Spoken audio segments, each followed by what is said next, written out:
Sebelum kita memulai ibadah, mari bersama-sama kita perkatakan dengan iman Mazmur 91 sebagai doa kita. Dalam lindungan Allah, orang yang duduk dalam lindungan yang maha tinggi dan bermalam dalam naungan yang maha kuasa akan berkata kepada Tuhan, tempat perlindunganku dan kubu pertahananku, Allahku yang kupercayai. Sungguh, dialah yang akan melepaskan engkau dari jerat penangkap burung, dari penyakit sampar yang busuk. Dengan kepaknya, ia akan menudungi engkau. Di bawah sayapnya, engkau akan berlindung. Kesetiaannya ialah perisai dan pagar tembok. Engkau tak usah takut terhadap kedahsyatan malam, terhadap panah yang terbang di waktu siang, terhadap penyakit sampar yang berjalan di dalam gelap, terhadap penyakit menular yang mengamuk di waktu petang. Walau 1.000 orang rebah di sisimu, dan 10.000 di sebelah kananmu, tetapi itu tidak akan menimpamu. Engkau hanya menontonnya dengan matamu sendiri dan melihat pembalasan terhadap orang-orang fasik. Sebab Tuhan ialah tempat perlindunganmu, yang maha tinggi telah kau buat tempat perteduhanmu. Malapetaka tidak akan menimpa kamu, dan tulah tidak akan mendekat kepada kemahmu. Sebab malaikat-malaikatnya akan diperintahkannya kepadamu untuk menjaga engkau di segala jalanmu. Mereka akan menatang engkau di atas tangannya, supaya kakimu jangan terantuk kepada batu. Singa dan ular tedung akan kau langkahi. Engkau akan menginjak anak singa dan ular naga. Sungguh, hatinya melekat kepadaku, maka aku akan meluputkannya. Aku akan membentenginya, sebab ia mengenal namaku. Bila ia berseru kepadaku, aku akan menjawab. Aku akan menyertai dia dalam kesesakan. Aku akan meluputkannya dan memuliakannya. Dengan panjang umur akan kukenyangkan dia, dan akan kuperlihatkan kepadanya keselamatan daripadaku.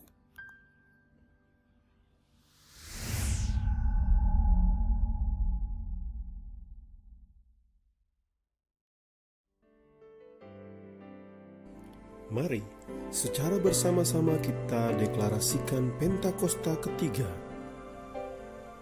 Pentakosta ketiga adalah pencurahan Roh Kudus yang dahsyat di zaman now, melebihi yang terjadi di Azusa Street.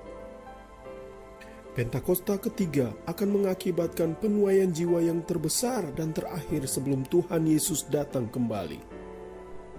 Pentakosta ketiga akan membangkitkan generasi Yeremia, yaitu anak-anak muda yang dipenuhi oleh Roh Kudus, cinta mati-matian kepada Tuhan Yesus, tidak kompromi terhadap dosa dan akan bergerak untuk memenangkan jiwa.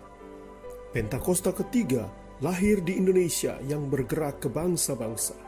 Gerakan ini dari timur ke barat dan akan kembali ke Yerusalem.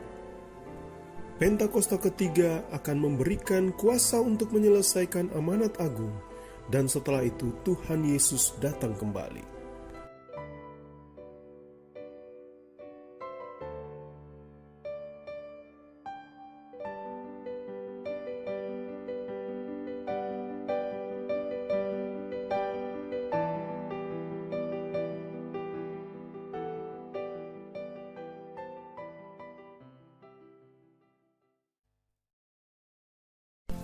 Shalom gereja Tuhan. Shalom. Haleluya, puji Tuhan. Kita kembali lagi dalam ibadah online kita di bulan kelima, saudara. Saya percaya Tuhan luar biasa buat saya dan saudara. Kalau bukan karena kebaikan Tuhan, bukan karena kekuatan Tuhan, bukan karena penyertaan Tuhan, saudara, kita tidak bisa melewati di tahun 2021 di bulan kelima, saudara. Tuhan, Kau Allah yang luar biasa, Bapa. Kami bersyukur, Tuhan. Kami bangga punya Allah seperti Engkau, Tuhan Yesus. Saat indah kami hanya dekat kepadamu saja, Tuhan. Saat indah kami hanya dekat kepadamu saja, Tuhan Yesus. Oh, kami bersyukur, Tuhan.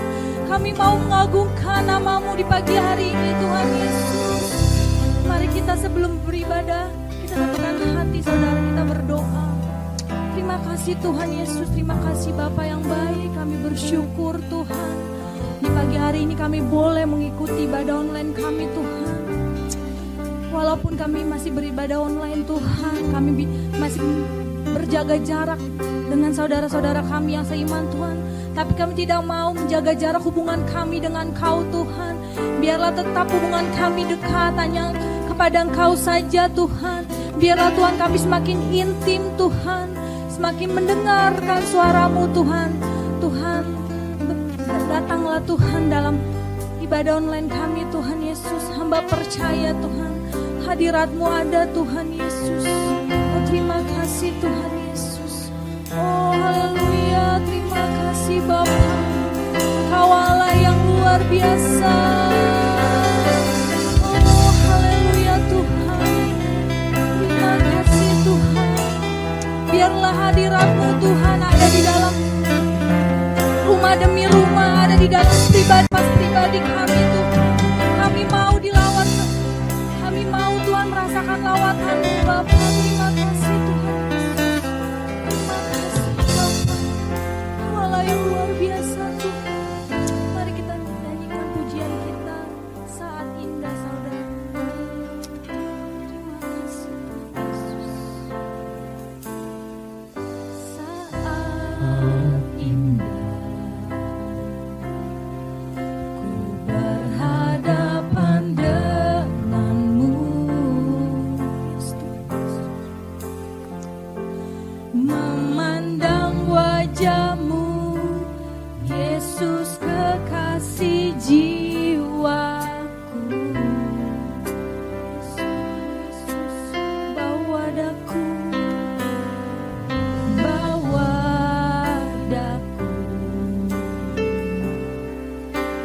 erat dalam peluk-Mu,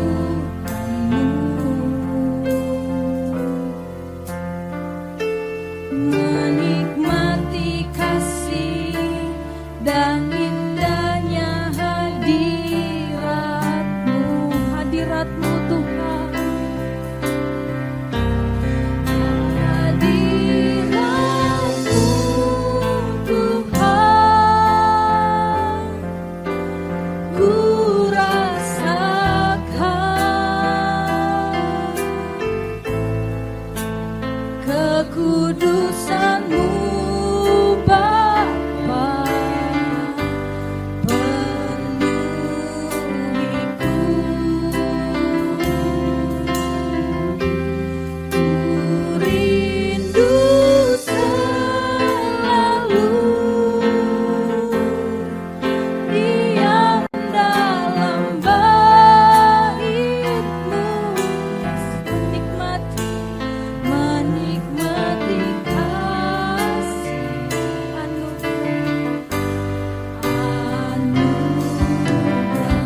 Oh haleluya, mari sembah. Sembah Dia saudara, angkat pujian-pujian, naikkan ucapan syukur di pagi hari ini. Hari ini hari Engkau Tuhan. Hari ini hari Engkau, hari Minggu, hari kudus-Mu Tuhan Yesus. Kami kudus Tuhan. Kuduskan hati kami Tuhan, agar kami layak memuji dan menyembah-Mu Tuhan Yesus. Bersemayamlah Bapa di setiap pujian dan penyembahan kami Tuhan. Yes Tuhan, hadirat-Mu Tuhan Yesus. Kami rasakan di pagi hari ini Bapa. Haleluya, Sikarama-yarama. Mari sembah dalam roh saudara. Mayararararabayarama. Sikirarararabayarama. Sikirarararabayarama. Sindiararararabayarama.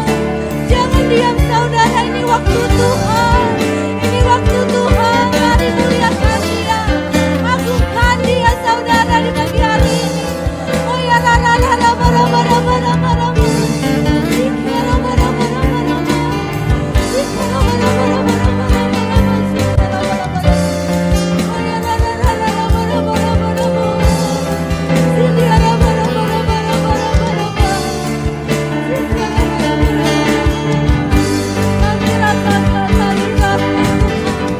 Kami rasakan hadirat-Mu Bapa di pagi hari ini Tuhan.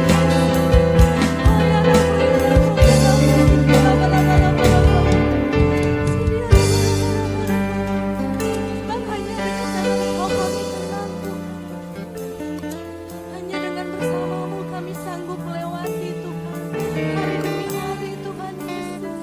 Tuhan pegang erat tangan kami Tuhan. Jangan Kau meninggalkan kami Bapa.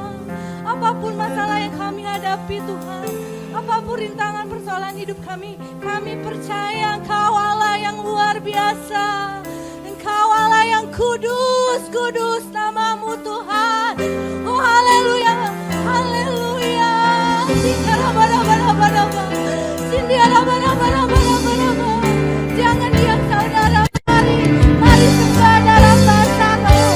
Oh ya rabarabarabarabarabar. Yesus, kami mau teriak nama Engkau Yesus, Yesus. Oh ya Yes Tuhan, terima kasih Tuhan, Kau Allah yang luar biasa. Kami bangga Tuhan. Segala puji syukur hanya bagi Kau Tuhan Yesus. Segala pujian syukur hanya bagi Kau Tuhan. Sebab Kau yang Allah kami sembah, kami puji Tuhan. Dengan apa kami membalas segala kebaikan-Mu? Dengan apa kami membalas segala kebaikan-Mu, kekuatan-Mu Tuhan bagi kami Tuhan. Selain kami memuji dan menyembah-Mu ya Bapa, terimalah pujian kami Tuhan. Segala pujian syukur hanya bagi-Mu Tuhan Yesus. Segala pujian syukur bagi-Mu Yesus. Kau hadir dalam hidupku. Kini ku rasa sujud. Kami mau datang sujud hadapan-Mu.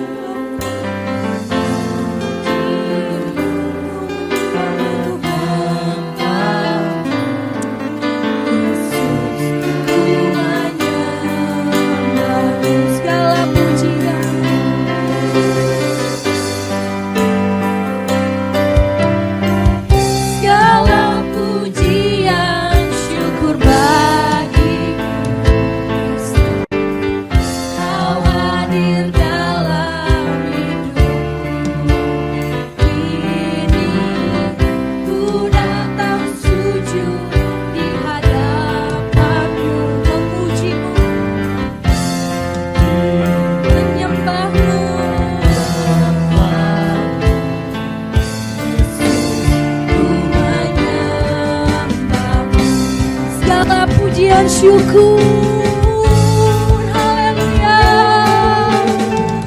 Segala pujian syukur bagi-Mu. Kau hadir dalam hidup kami Tuhan. Hidupku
Shalom saudara, dalam Voice of Pentecost kali ini kita akan membahas bagaimana caranya mengikuti kehendak Bapa.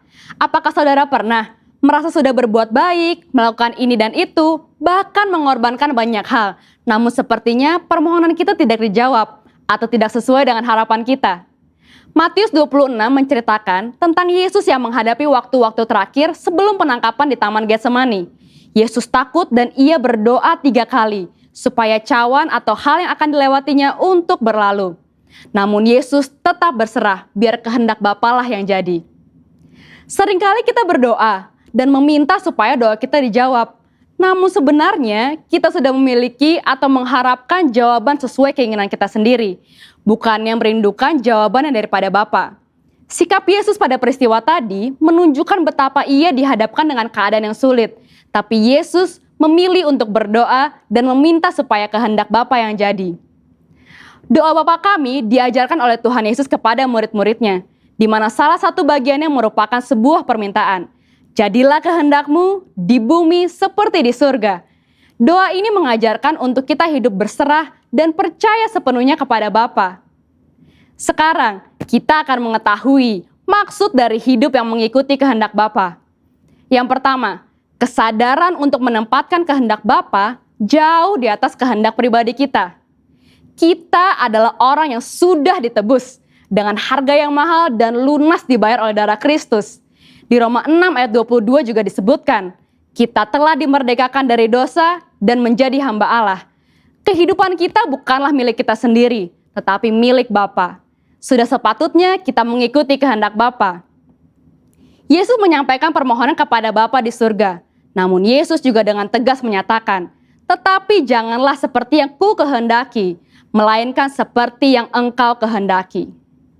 Hidup manusia memang tidak terduga, karena kita tidak tahu apa yang akan terjadi besok.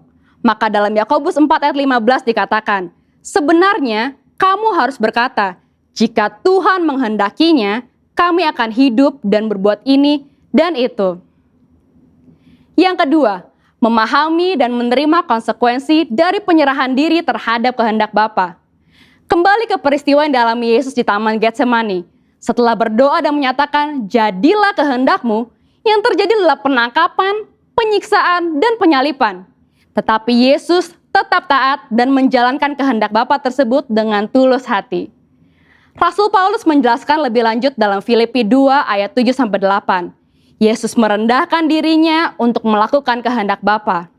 Demikian juga kita temukan di kisah Ayub. Tentu kita mengingat betapa hidup Ayub diberkati oleh Allah. Lalu dalam seketika Ayub mengalami pencobaan yang begitu berat. Tetapi dalam Ayub 2 ayat 10b, ia berkata, apakah kita mau menerima yang baik dari Allah, tetapi tidak mau menerima yang buruk? Dalam kesemuanya itu, Ayub tidak berbuat dosa dengan bibirnya. Bahkan di tengah pergumulan yang dialaminya, Ayub memilih untuk tetap menerima kehendak Bapa. Roma 8 ayat 28 berkata, kita tahu sekarang bahwa Allah turut bekerja dalam segala sesuatu untuk mendatangkan kebaikan bagi mereka yang mengasihi Dia, yaitu bagi mereka yang terpanggil sesuai dengan rencana Allah. Mungkin saat ini kita belum tahu, mungkin saat ini kita sedang berada dalam prosesnya Allah, tapi akan tiba waktunya kita berkata, saya tahu sekarang bahwa selama ini Allah turut bekerja. Tuhan Yesus tidak pernah mengecewakan saudara.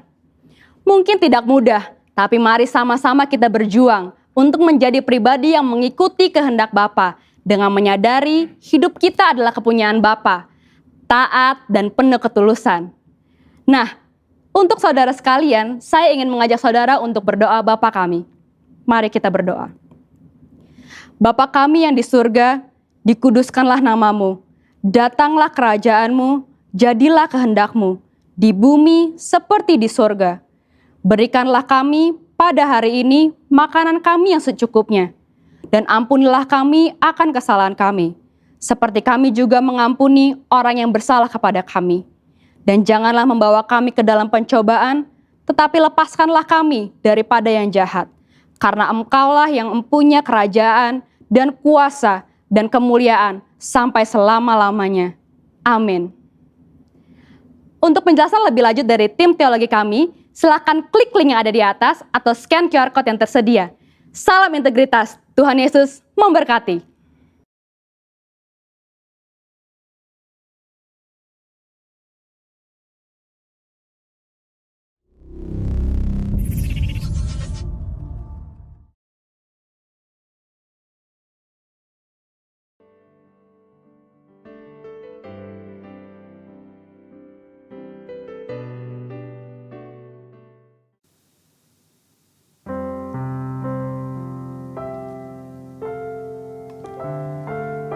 Shalom Bapak Ibu Saudara yang dikasihi Tuhan.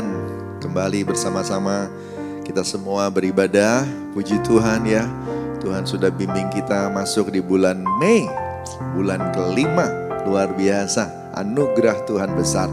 Kita beri tepuk tangan buat Tuhan Yesus yang baik. Haleluya. Baik, saudara yang dikasihi Tuhan, sebelum kita dengar firman Tuhan, mari kita berdoa lebih dulu. Bapa di surga, terima kasih kebaikan-Mu nyata membimbing kami minggu demi minggu, waktu demi waktu sampai bulan kelima ini. Tuhan, tuntun kami terus ya Tuhan, jangan biarkan kami jalan sendiri. Biarlah setiap langkah kami boleh berkenan di hadapan Tuhan.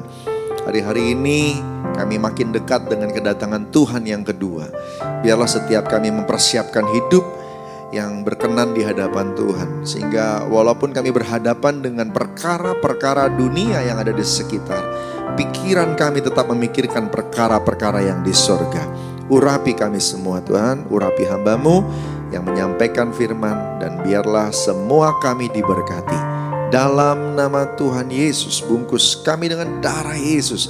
Dimanapun berada, di kamar, di ruang tamu, di rumah kami masing-masing, waktu kami sedang beribadah, Tuhan Yesus, Engkau jamah kami semua satu-satu. Firman-Mu adalah Engkau sendiri yang sakit disembuhkan, dan yang lemah dikuatkan, yang putus asa pengharapan baru mengalir. Memberkati kami semua, dan setiap kami siap mendengar, menerima, bahkan siap juga berbuah untuk melakukan firman. Dalam nama Tuhan Yesus, haleluya, amin. Puji Tuhan, haleluya. Saudara yang dikasihi Tuhan, Gembala pembina, gembala sidang kita beberapa waktu yang lalu mulai berbicara, menyampaikan pesan Tuhan tentang bahwa kita semua tetap harus ingat bahwa di depan kita ini sudah akhir zaman. Kedatangan Tuhan sudah di depan mata. Dan beliau minta semua pengkhotbah untuk kembali mengulang-ulang memberitakan hal ini supaya kita semua ingat dan berjaga-jaga. Berapa banyak yang mau berjaga-jaga, saudara yang dikasih Tuhan? Amin, puji Tuhan. Benar, kita masih ada di bumi ini. Benar bahwa kita masih berhadapan dengan COVID-19. Kita berhadapan dengan banyak tantangan yang jelas, resesi dan sebagainya. Tetapi pikiran kita biarlah memikirkan perkara-perkara yang ada di atas. Dan biarlah Anda dan saya ngerti benar bahwa setiap kita harus siap-siap. Katakan sama-sama, siap-siap. Haleluya. Saudara dikasih Tuhan, mari buka firman Tuhan sebentar dari Matius 24. Saya mau ajak kita pindah-pindah ayat Alkitab ya. Hari ini siapkan Alkitabnya sungguh-sungguh. Yuk Matius 24 ayat 37 sampai dengan 39 untuk pembuka ya. 3 ayat ini untuk membuka. Sebab sebagaimana halnya pada zaman Nuh, demikian pula halnya kelak pada kedatangan Anak Manusia. Sebab sebagaimana mereka pada zaman sebelum air bah itu makan dan minum, kawin dan mengawinkan, sampai kepada hari Nuh masuk ke dalam bahtera, dan mereka tidak tahu akan sesuatu sebelum air bah itu datang dan melenyapkan mereka semua. Demikian pula lah halnya kelak pada kedatangan Anak Manusia. Haleluya. Saudara yang dikasih Tuhan, yang bersabda ayat 3 ayat ini adalah Tuhan Yesus sendiri. Jadi tafsirnya nggak perlu tafsir yang susah-susah ya, karena yang ngebicara adalah Yesus Kristus sendiri. Dan Tuhan kita berkata, saudara yang dikasih Tuhan, bahwa kalau bisa diumpamakan apa itu masa-masa kedatangan Tuhan nanti yang kedua dengan masa-masa seperti apa, maka dikatakan seperti masa-masa Nuh. Tuhan Yesus membandingkannya dengan zaman Nuh. Kedatangan nanti yang kedua akan serupa dengan kedatangan air bah. Apa yang terjadi sebelum air bah? Ya, itu dia. Ya. Sebagaimana pada zaman Nuh, demikian pula halnya kelak dengan kedatangan Anak Manusia. Air bah datangnya mendadak. Kedatangan Anak Manusia, kedatangan Tuhan yang kedua juga mendadak. Tidak terduga. Tetapi ada orang-orang terpilih yang diberitahukan rahasianya. Seperti Nuh diberitahu bahwa ada persiapan yang harus dilakukan. Demikian juga gereja, Anda dan saya. Tuhan pilih untuk menerima rahasia ini. Siapkan diri kita.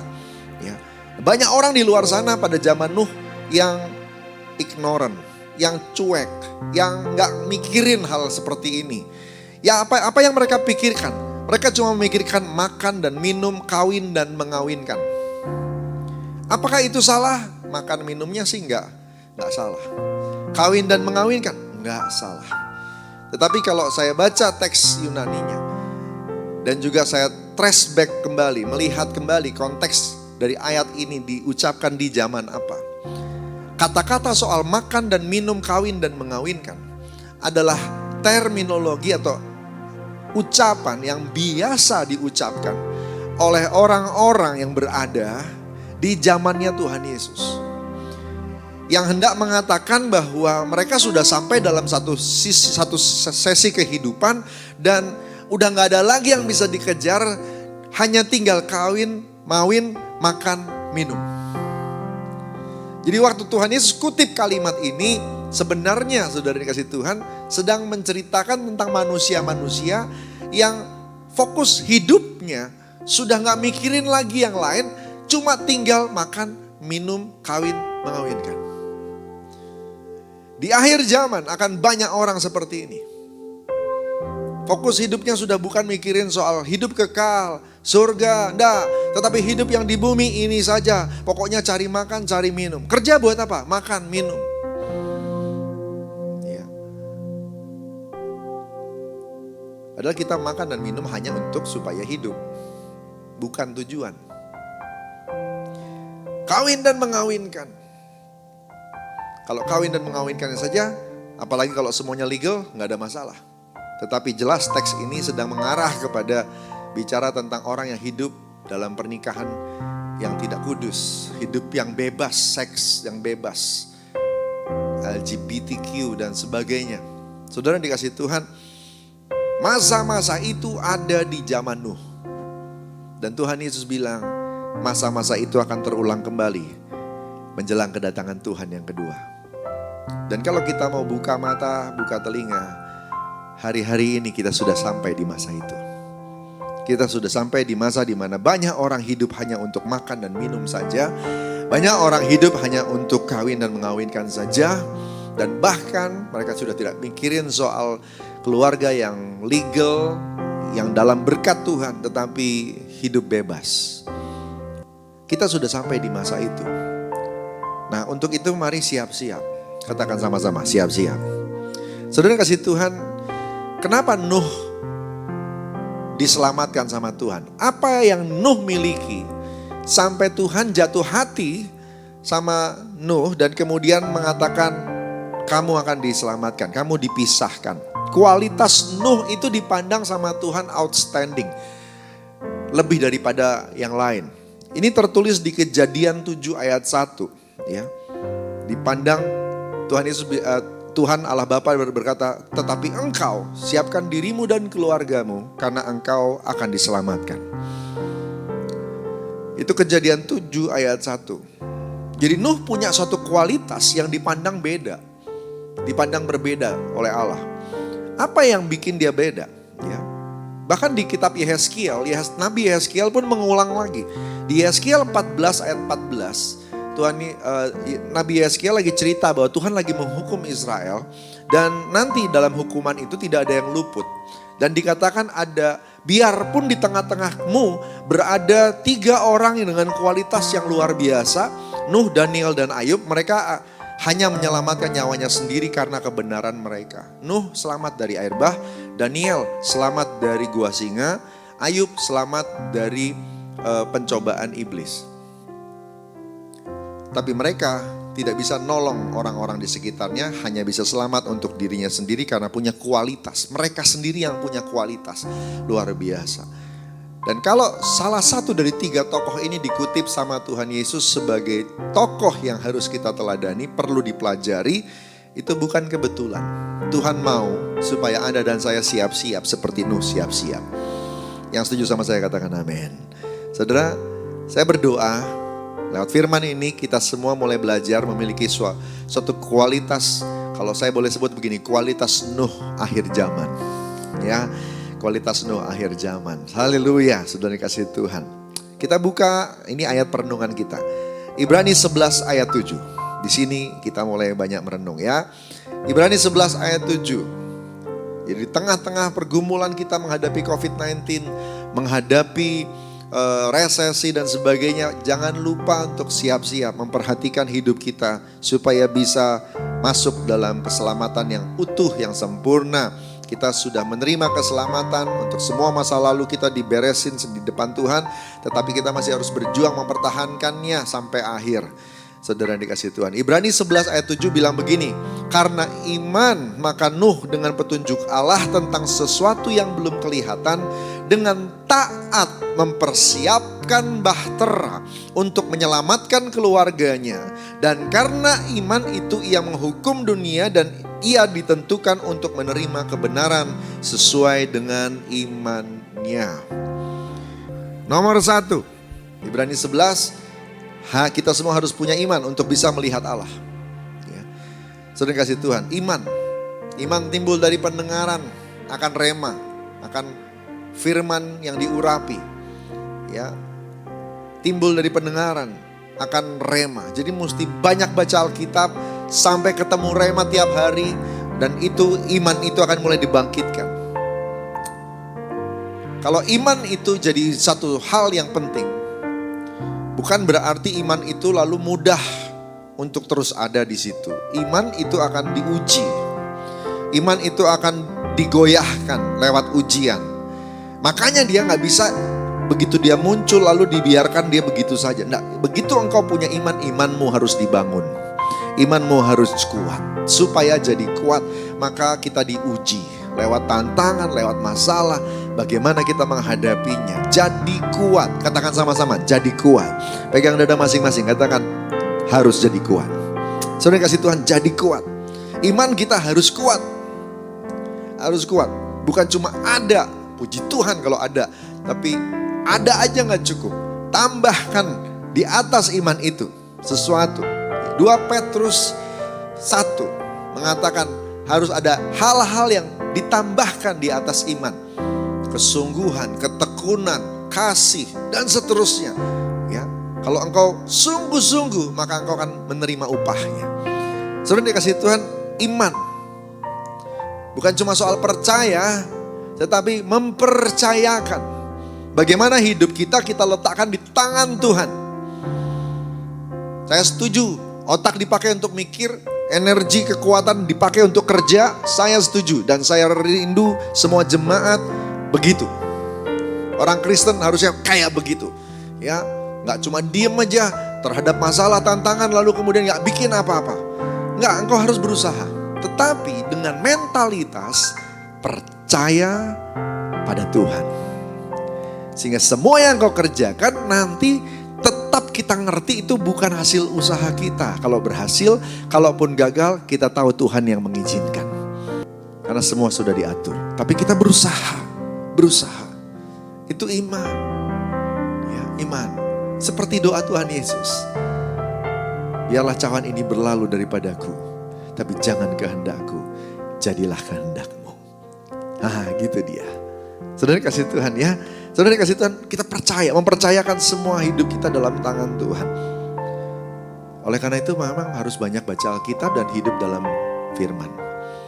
Nah yang kedua, saudara yang dikasih Tuhan, dikatakan gini, karena iman maka Nuh dengan petunjuk Allah tentang sesuatu yang belum kelihatan, dengan taat mempersiapkan bahtera.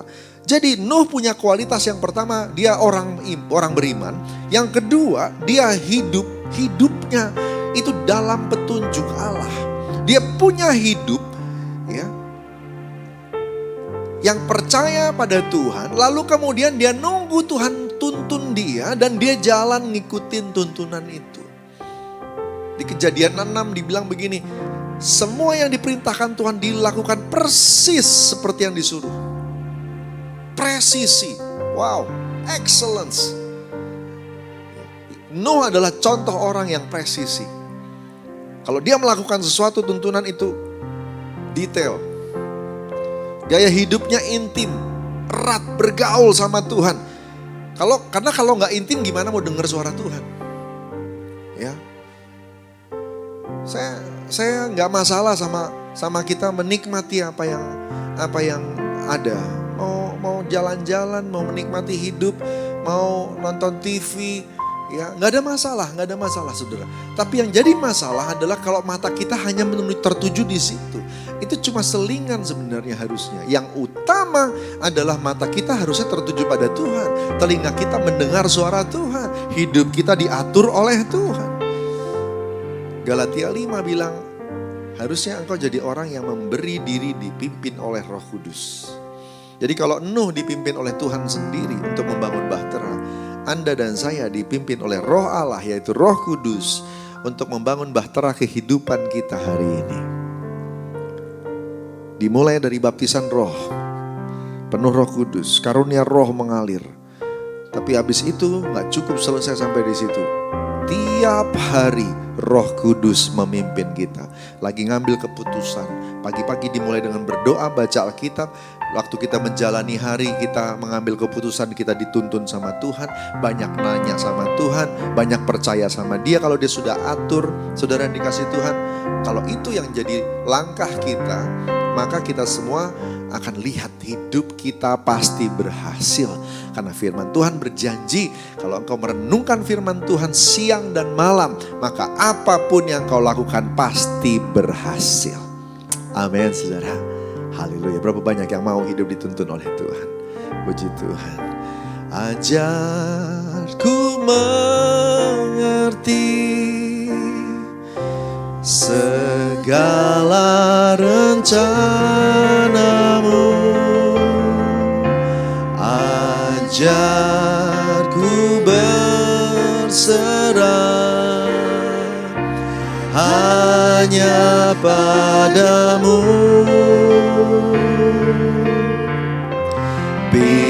Pimpinlah jalanku dalam terang firman-Mu.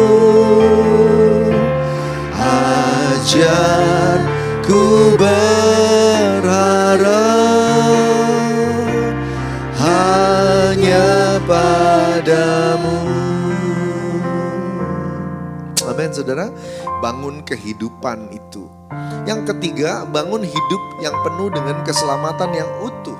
Nuh membangun bahtera, dan bahteranya tentunya harus yang bisa menyelamatkan orang yang tinggal atau yang ada di dalamnya dong. Nggak bangun bahtera asal-asal kayunya bolong-bolong, belang bentong, enggak dong ya. Dia pasti waktu dia bangun bahtera, dia akan persiapkan supaya semuanya tertutup, rapi, nggak ada lubang-lubang. Halo? Kehidupan kita juga jangan asal-asalan kita bangun, saudara kasih Tuhan. Celah-celah ya ditutup. Gak boleh ada dosa boleh masuk. Kita jaga seperti bangun bahtera. Belajar seperti Nuh. Filipi 2 ayat 12 bilang, kerjakan keselamatanmu dengan takut dan gentar. Kenapa? Karena kalau ada lubang-lubang bisa masuk dosa. Bisa masuk yang kita gak inginkan masuk. Kita mau selamat. Di atas iman tambahkan bangunan kehidupanmu. 2 Petrus 5. 2 Petrus 1 ayat 5 sampai 10. 2 Petrus 1 ayat 5 sampai 10. Di atas iman tambahkan ini, tambahkan ini, tambahkan ini, tambahkan itu. Saudara dikasih Tuhan. Dituntun. Saya jaga hidup saya supaya gak melanggar satu firman. Kalau saya sadari ada satu kesalahan, tiap pagi atau tiap malam saya evaluasi dan saya minta ampun lagi sama Tuhan. Karena sesuatu yang salah kita tidak bisa hilangkan dari sejarah hidup kita. Tapi kita bisa bereskan dengan cara minta ampun sama Tuhan. 1 Yohanes 1 ayat 9. Bertobat, berdoa, minta Tuhan tuntun kita semua. Amin, saudara. Haleluya, puji Tuhan. Haleluya.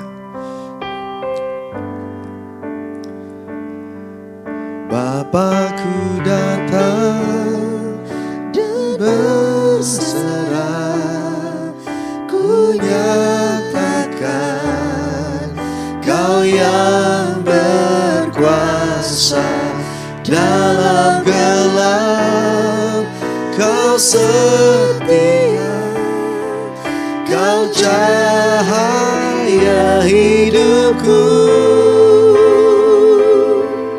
Oh, Bapakku datang menyembah. Bapakku datang untuk menyembah. Ku nyatakan Kau yang bertata dalam lembah. Kau sempurna, Kau cahaya bagiku.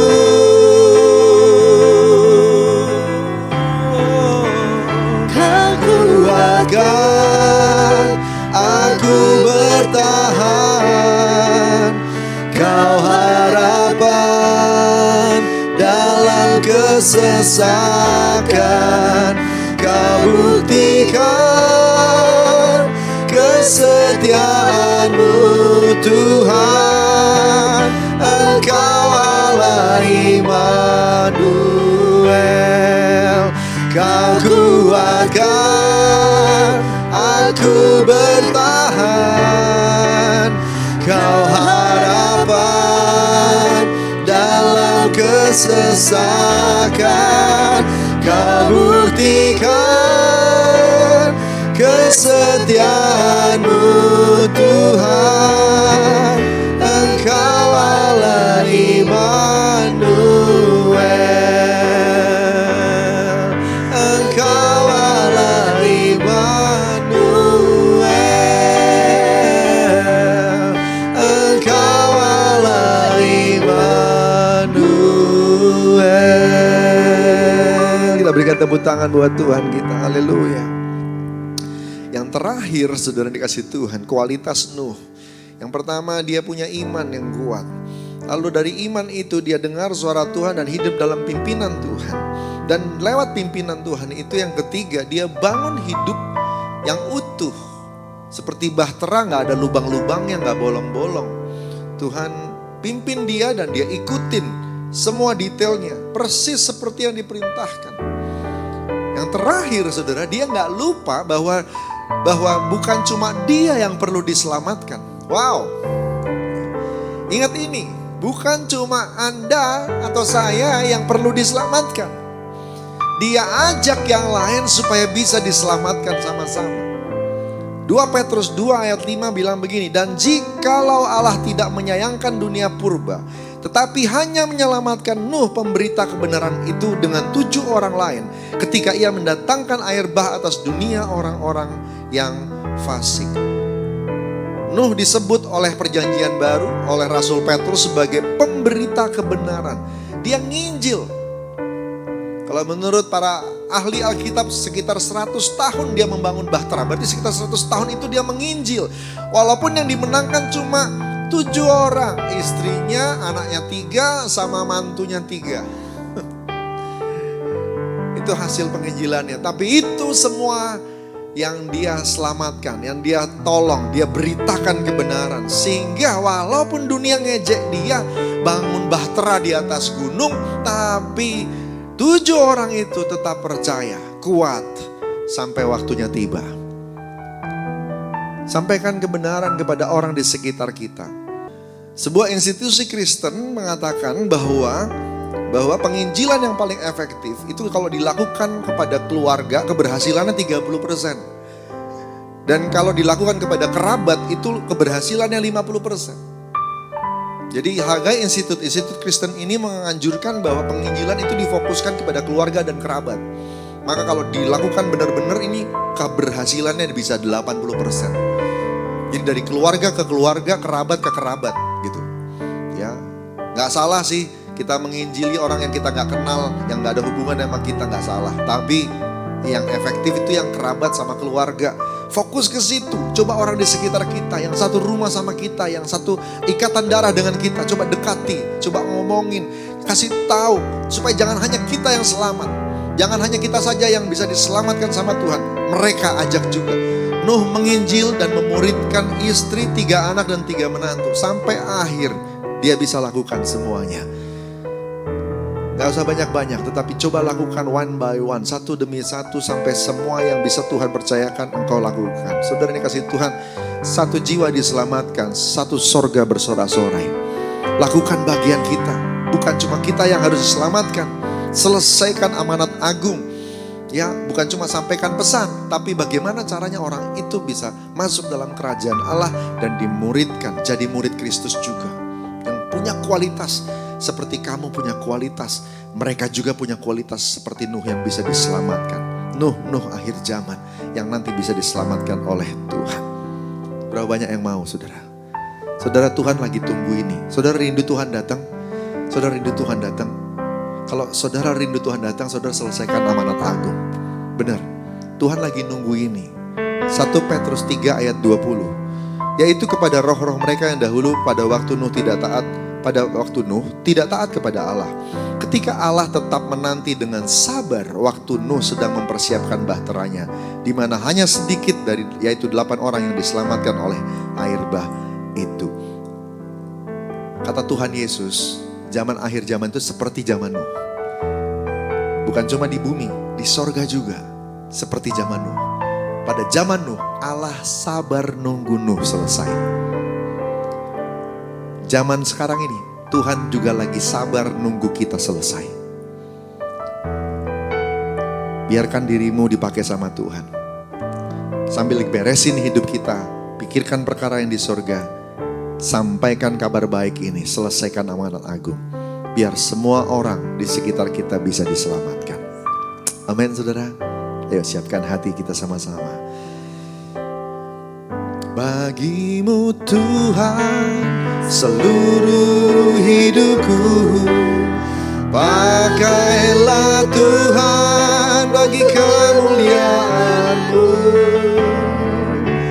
Genapi seluruh rencana-Mu, sampai bumi penuh kemuliaan-Mu. Bagimu Tuhan seluruh hidupku, pakailah Tuhan bagi kemuliaan-Mu. Genapi seluruh rencana-Mu, sampai bumi penuh kemuliaan-Mu. Rabaya sikana niyamaya ranamana niyamata kamaya shana maya raniyamaya ranabaya sanaba. Ikana niyamaya raniyamaya ranamana niyamaya sana mana niyamaya karana mana namana namaya sa. Haleluya, haleluya, haleluya. Oh, ya raniyamaya ranamana namaya sana mana namana namana namaya sane. Berapa banyak yang mau dipakai sama Tuhan? Berapa banyak yang mau beresin hidupnya, mau angkat kualitas hidupnya supaya bisa seperti Nuh diselamatkan. Kita semua juga diselamatkan. Bukan jadi orang yang ignorant, tetapi jadi orang yang berjaga-jaga, waspada. Sehingga hari-hari ini kita semua menjalani semuanya di dalam firman Tuhan. Angkat tanganmu, saudara. Urabataka bayasyada bayaradia bataka mayasyaka nania mayasada barala barala barala barala bayasada ba. Bapa, jamaah anak-anak Tuhan yang mau berjaga-jaga, yang mau siap-siap, yang mau dipakai sama Tuhan hari-hari ini. Jamah mereka. Kalau mereka sakit, sembuhkan mereka. Sembuh. Sembuh. Ambil Yesus, sembuh. Dalam nama Yesus Tuhan. Supaya rencana Tuhan bisa digenapi dalam hidup anak-anak-Mu ini ya Tuhan.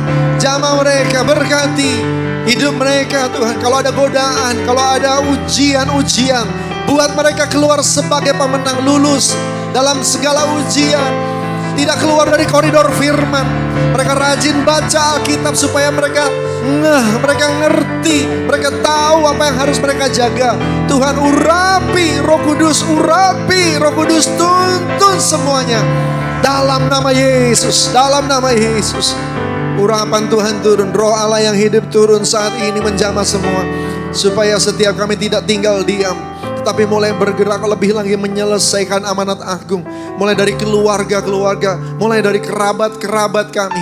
Kami mulai sampaikan kabar baik. kesaksian-kesaksian kami mulai kami tunjukkan. Ini waktunya di mana terang Tuhan bercahaya. Kami semua mulai memperkatakan kata-kata yang baik, kata-kata yang memberkati. Kami juga Tuhan mulai banyak menolong sesama. Tuhan, urapi semuanya, agar semua anak-anak Tuhan yang beribadah bersama-sama pada hari ini ya Tuhan, semua mau bergerak dalam pimpinan Roh Kudus. Terima kasih Abah. Terima kasih Tuhan, terima kasih. Dan untuk menggenapi semuanya, kalau kami butuh mujizat, Tuhan kirimkan mujizat dalam nama Tuhan Yesus. Biar kami jadi pelaku firman. Semua kemuliaan hanya jadi milik-Mu. Haleluya. Dalam nama Tuhan Yesus. Amin. Kita akan terima berkat. Saudara yang dikasihi Tuhan, siapkan hati, kita angkat tangan kita, hati kita terima berkat dari Tuhan. Kekasih-kekasih Tuhan, terimalah berkat berlimpah-limpah dari Allah Bapa di surga. Kasih karunia yang setia dan teruji dari Tuhan Yesus Kristus. Juga persekutuan yang manis dengan Roh Kudus, kuat kuasanya, penyertaannya, pertolongannya, penghiburannya bersama dengan kita. Dari hari ini sampai Maranatha, Yesus datang kedua kali, jemput di awan yang permai sebentar lagi. Dan oleh karena itu kita semua terus berjaga-jaga dan bersiap-siap. Terus kekal sampai selama-lamanya. Yang diberkati Tuhan sama-sama katakan amin. Haleluya. Tuhan berkati, selamat hari